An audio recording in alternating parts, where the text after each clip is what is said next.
Apple accepting more advertising in their services? This is MacVoices. MacVoices is supported by ZocDoc. Find local doctors who take your insurance.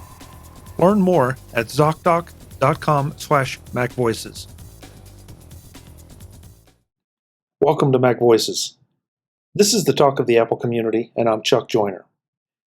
The MacVoices panel wraps up our conversation about reports that Apple will be accepting more advertising for some of their services, and why that may not be quite as contradictory to their privacy positions as stated, as is being portrayed in the media. Let's go back and let the panel do the talking. Claire in the chat room, let's see, where is it? I thought this was an interesting comment. Is it possible that WhatsApp tracks my conversations to advertise to me? Where does it stop? I'm sure my voice notes are scanned sometimes. Probably. I mean, your email is scanned if you're using a Gmail account. You know that everything that you put on Facebook is being scanned and categorized so that your entire social media life is being monetized by each and every free service that you're using, because servers cost money. Bandwidth costs money. If you're not being charged for a service, then you're the service. You're the product. Mm-hmm. This is and that doesn't mean that you need to go and run into a log cabin and make sure that even the TV aerials are taken down at night, because a lot of these services are very good services. I use a lot of Google services. I understand what they're doing to monetize it. I understand what Facebook is doing to monetize it. It doesn't necessarily make me happy, but at the same time, what other service are you going to use that everybody else is on that will enable you to do the things that you want to do in the social media space? And that's the part that I think worries me the most, is that we're really down to just 2 to 4 major players in social media. And it's not like when, Friendster and MySpace and all of these other services that eventually died because they just weren't very good. Everyone seems to have settled on using Facebook. Everyone seems to have settled on using Twitter. Everyone is using Pinterest and Instagram and LinkedIn. And, it just depends on where your interests lay in social media for which one of these services that you're using. But in each one of these instances, there's very little competition in the space that those services occupy. At least nothing that's credible. I mean, you want to go to Truth, or you want to go to, one of the other ones that cater to specific audiences, then okay, you can do that. You're not going to get anything other than a huge echo chamber, but sure, go ahead. You can do that if you want. But we're stuck. We're stuck with the services that we have, because at this point, with Facebook having 2 to 3 billion accounts, who's going to come along and offer something that's similar and better, that isn't going to go down the same rat hole that Facebook did?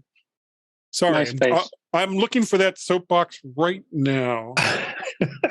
Well, Guy, you only left out one thing, yeah, and that is that they have any of these services have to make money. Yeah, Twitter has not done a real good job of making money, so they seem to be, at least in my mind, they seem to be a little less evil. Facebook has perfected it, and so that's one of the things. So in order to have what you're talking about, you need to have a social media site that people are willing to pay enough money to cover the costs, and have it be profitable. And there's no way to compete. There's no way to compete with free for the vast majority of people that use social media services. They'll sit there and say, well, look, Facebook is doing all of these terrible things. Wouldn't you rather just pay $5 a month and still have access to all of those people that you're talking to right now. And they would look at you and go, $5 a month? That's like serious beer money. What are you even talking about? Yeah.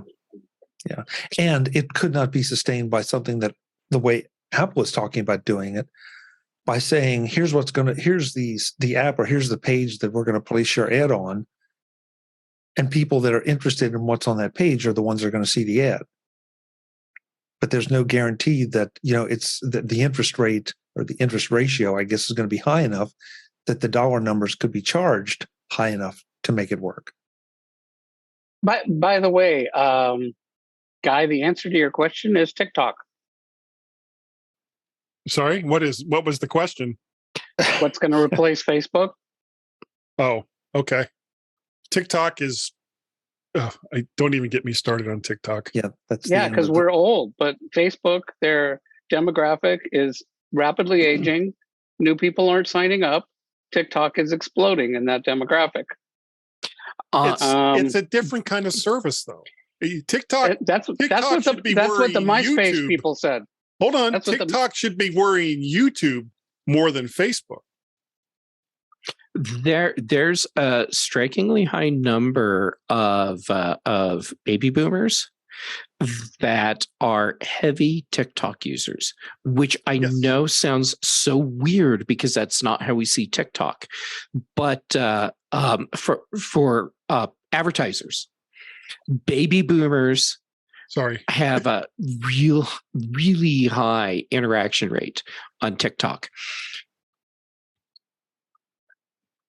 So Jim, I'm with you that the actual competition for Facebook right now is TikTok, and I can't wait to see how this plays out long term. And Guy, you're right; they're not the same. They're totally different platforms for consuming content, and I think that's actually why TikTok can be a valid competitor to Facebook. Because if it was trying to do the same thing, it's not going to work because it's already Facebook. But I think from the point of view of advertisers, they are competitors. Well, everything's sure, but it's a different kind of medium. TikTok and Facebook are not the same thing. But TikTok they're competing and YouTube for the have same advertiser I know, dollars. but it depends on the platform. It depends on what is the message that you're trying to put out. What are you trying to tell people through your social media service? And in that regard, TikTok and YouTube have much more in common than TikTok and Facebook. That's Facebook true. Keeps trying with, Live and some of these other services. But the thing that advertisers, I think, are starting to realize is that instead of trying to deal with whatever the new thing is that Facebook comes up with to compete with or to take over the space that a company like TikTok is in, that's not what they're looking at anymore. What they're looking at now is, how do I craft my message so that it's appropriate for the different platforms? So you make an ad for Facebook, and then you make a different ad for TikTok because your viewers are consuming the media in different ways on the two platforms, and that's the big thing for advertisers now.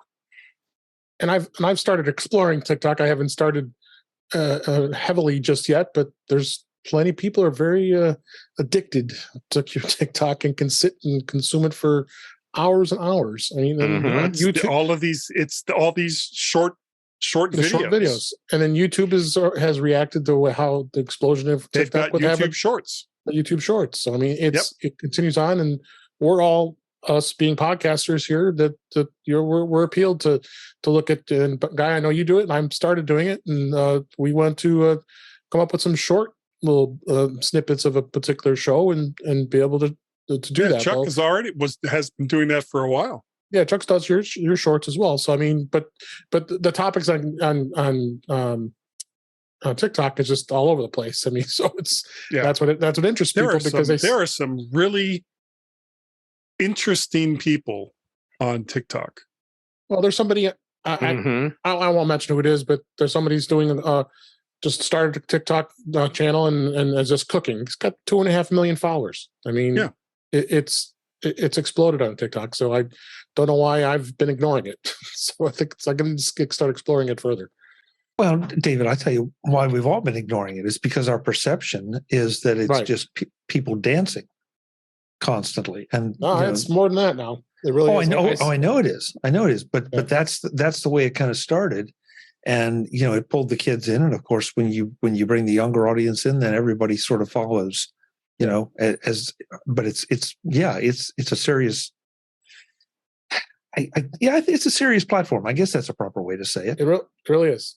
Ever since all the controversy that happened with government and politics, which we don't need to talk about, it just that's all been forgotten, and everybody just loves being on there. That platform is so serious, and I'm totally looping it back into an Apple thing.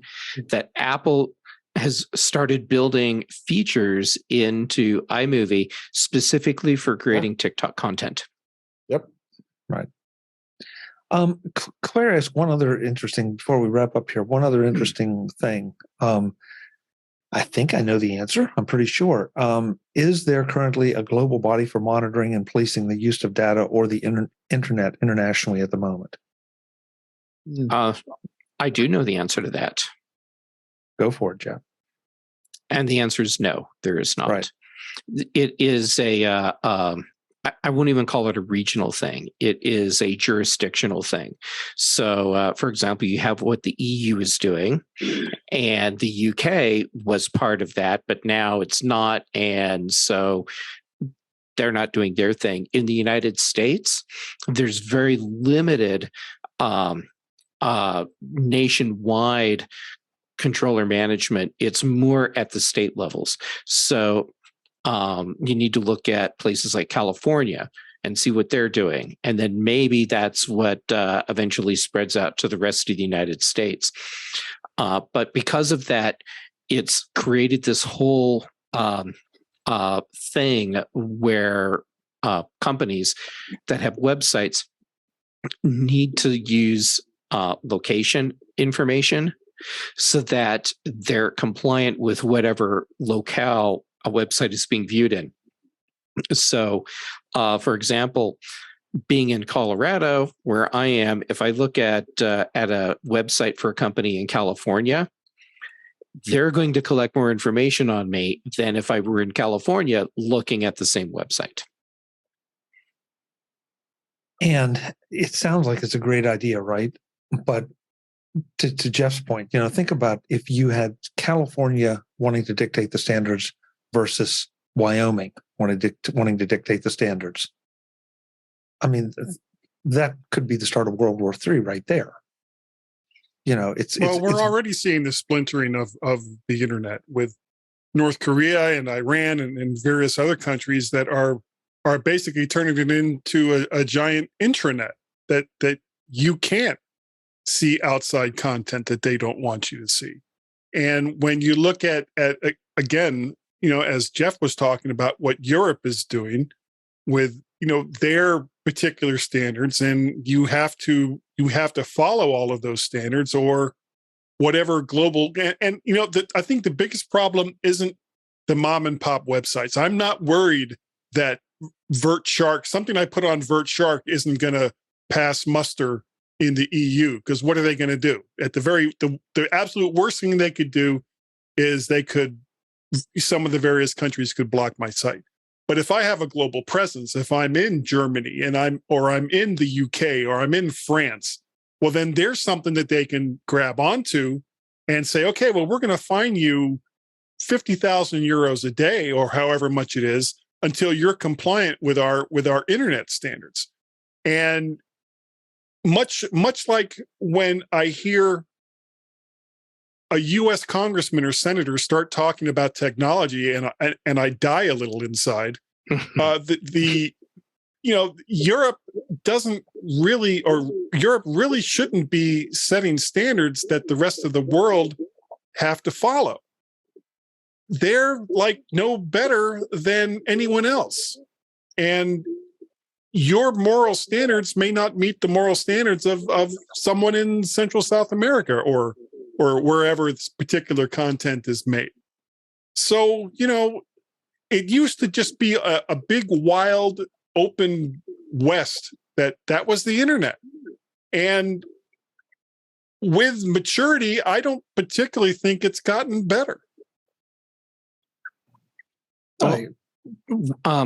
Where I was going with what I was talking about was policies like GDPR. Yeah. Where it's about the data collected, not about the content you can view. And as far as data collected and how it's managed and how long it's retained and the ability to request that your data be deleted, I'm okay with that.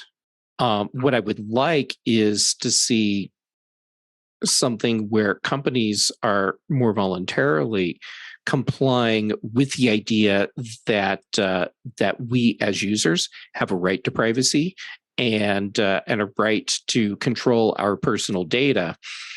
The problem is getting companies to do that voluntarily. Yeah, that's not going to happen. And so then we get governments involved.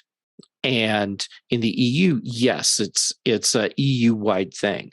But then you have all these other countries doing their own thing. And in the United States, I love how you said the Wild West. That's exactly where we are with personal data management and privacy.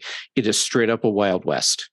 And that's why we see these companies that are making boatloads of money coming up with systems that can trigger different levels of privacy for your data, depending on where you are and the country where the servers are. And it's just ridiculous that this is where we are. So instead of saying, hey, let's just treat everyone with respect and respect their privacy and personal data, it's like, okay, we're going to spend boatloads of money to hit the minimum level of compliance in every single location, which means that for you, Guy, I can collect tons and tons of data and hold on to it. And for you, Jim, I can collect a small amount of data, but I have to get rid of it in 90 days. This edition of MacVoices is supported by ZocDoc. Find doctors who are patient-reviewed, take your insurance, and are available when you need them. Before you book any brunch, you pore over lists and lists of reviews. So why not do the same thing when you're booking a doctor's appointment? With ZocDoc, you can see real, verified patient reviews to help find the right doctor in your network and in your neighborhood. After all, finding the right doctor is just as, if not more important, than finding the right plate of Eggs Benedict. ZocDoc is a free app that shows you doctors who are patient-reviewed, take your insurance, and are available when you need them. On ZocDoc, you can find every specialist under the sun. Whether you're trying to straighten those teeth, fix an achy back, get that mole checked out, or anything else, ZocDoc has you covered. Find and review local doctors. Read verified patient reviews from real people who made real appointments. Now, when you walk into that doctor's office, you're all set to see someone in your network who gets you. Go to ZocDoc.com/MacVoices and download the ZocDoc app for free. Then start your search for a top-rated doctor today. Many are available within 24 hours. That's ZocDoc, ZocDoc.com/MacVoices. ZocDoc.com/MacVoices. Thanks to ZocDoc for supporting this week's MacVoices. And don't forget the other boat tons of money that they're spending to basically to politicians who will then stand on TV and say, we're not going to comply with all of these things, and vote on legislation that makes it impossible to do so. Because that's where the other money is going, is lobbying. And you can bet Facebook and TikTok and all of these social media companies are spending a ton of money with the various PACs that are out there to make sure that there's legislation that's more favorable to them and their data collection than it is for us. Well, Guy, that's who the politicians listen to. And that's not just the social media companies. That's every big tech company. That's every big bank. That's every big insurance company. That's every big steel company. That's every big bread baker. Pick something. Everybody has a lobbyist. I think the difference is most of these companies only affect a small portion of the overall population, whereas social media has become so prevalent now that it's affecting everybody. So if you can get legislation that's going to allow you to continue to gather the data that you want or the data that you need in order to be profitable, then yeah, you're going to do that. And, damn the torpedoes, full steam ahead. There's something about social media companies that seems to be very visible, but look at like the phone carriers have been collecting all kinds of data for a long time, and that all seems to be under the radar. The difference is they originally weren't really doing anything with it because there was no platform to do anything with it. Yeah, they would sell it. They can sell, sure, but it's the difference between $10 and $20 here and there and hundreds of thousands of dollars down the road. We're down the road now. And so now all of the information that they've been gathering since cell phones were created, actually since pagers were created, is now worth a lot of money. And yeah, they're selling it to whoever they want. Because there's so much more of it. And so therefore you can build a much better model. They were selling people's location data a long time ago. Don't ask me how I know. But which to me is more sensitive than a lot of this other data than we're talking about. Where I go with my phone. That's pretty sensitive information. Mm-hmm. And also lobbying, like, the cable and telecom companies, have basically taken, billions of dollars out of our pockets through lobbying efforts. They've gotten billions in subsidies for, fiber that they never installed. But it all seems to be, it's just invisible, and they keep getting away with it. Look at all the states where local governments are not allowed to put in community fiber because the lobbyists have gotten the state to make that illegal. It's it's just scandalous. So, no matter who's doing it, and guys, we're over time, and we still want to tell folks where we can find you. But thank you. This has been a really great conversation, and a lot of good comments. One, and at the risk of sounding like I'm shamelessly self-promoting for David and me, Brian says, I've been appreciating more of the curated news, especially tech and sports, from Flipboard and Apple News. The advertised, promoted stuff found in Twitter is just too much. I mean, Brian, David publishes a magazine on Flipboard, so do I. Thank you. I'm glad that you recognize that. But unfortunately, we are flipping things in there, so we're not benefiting from it. But hopefully, we're giving you good content, because when you click out, you're at the mercy of whose articles we flipped in and what their policies are. Right. So at least you're getting curated content that hopefully is focused on things you want to see. Let's get out of here. Let's let folks know where they can find you, and then I will go get something to help me stop coughing. I'm going to flip it around. Guy, where can folks find you? Oh, well, at my newly working vertshark.com site, I can be found on the Twitters. I am vertshark and MacParrot. I have two different podcasts that I'm on, the mymac.com podcast going since 2004, and Guy's Daily Drive, where I drive in a car on my way to work and talk about stuff. Yeah. Okay. Yeah. Stuff. That's it's like stuff. Your opinion, man. Yeah. Fight the man. Fight the power. Yeah. Oh, jeez. 60s ruled, man. That's 7 a.m. notification I get on Facebook. Oh God. Thanks for being here, Guy. I think. Hopefully, we'll see you next week. Jim Ray, what's the best place for folks to connect with you? You can find me at provue.com, PROVUE.com, weird spelling, and also on Twitter at provuejim there. And I also want to, while I've got the mic, and I'm sure everybody here would second this, I want to say hi to Frank if he's watching. Yeah. We think about you all the time. Very happy to see your posts when you can. And hope you will get to go home, as you were saying. And so we miss you. Yeah, big shout out to Frank. Yeah, absolutely. We want you back on here, Frank. So we miss you, Frank.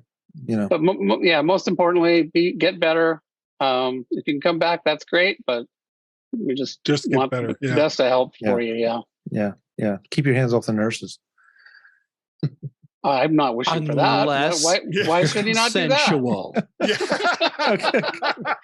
Okay. As long as it's consensual, right? That's fair. All right. Yeah, those gowns tie in the back. Yes, they do. Jeff, it sounds like you've had some experience. No, never mind. I don't want to know. Jeff Gamet. Get me out of this. Where can folks find you? If people want to find me, all they have to do is ask Facebook. They know where I am all the time. 24/7. Yeah. But if you're not going to ask Facebook, go to Twitter and Instagram. I'm Jay Gamet on both. And I'm Jay Gamet on YouTube. That's basically who I am on all the socials. And I love being here on Tuesdays. Dave, I love getting to hang out with you on In Touch with iOS on Thursdays. Let's see, Big Show, Mac Show. So that would be Thursdays and Fridays. And Brian Chaffin and I are doing The Context Machine. So anyhow, I'm easy to find. So the Context Machine was a great episode with a review of Strange New Worlds. I loved it.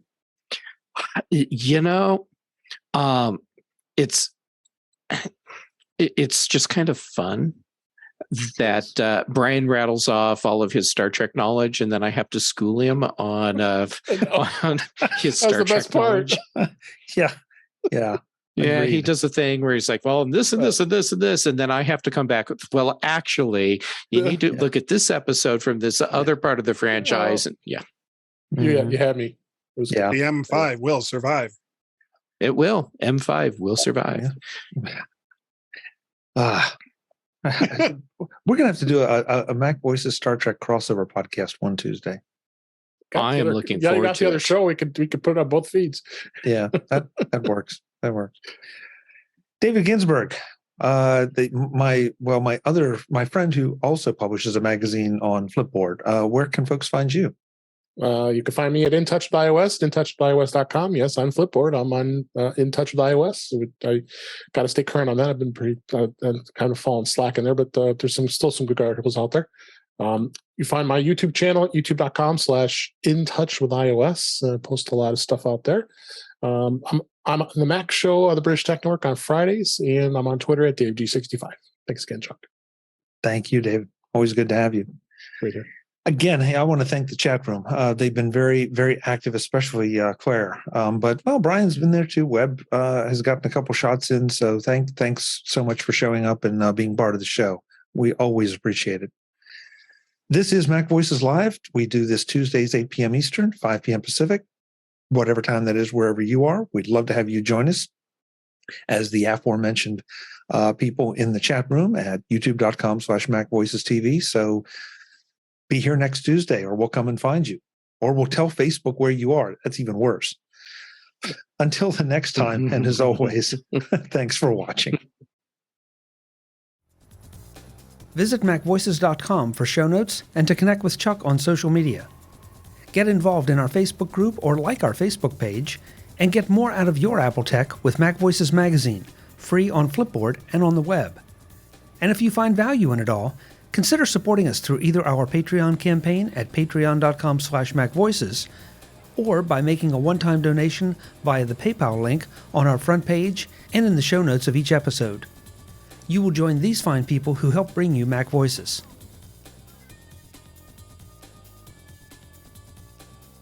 Advertising handled by Backbeat Media at backbeatmedia.com. Bandwidth provided by CacheFly at cachefly.com.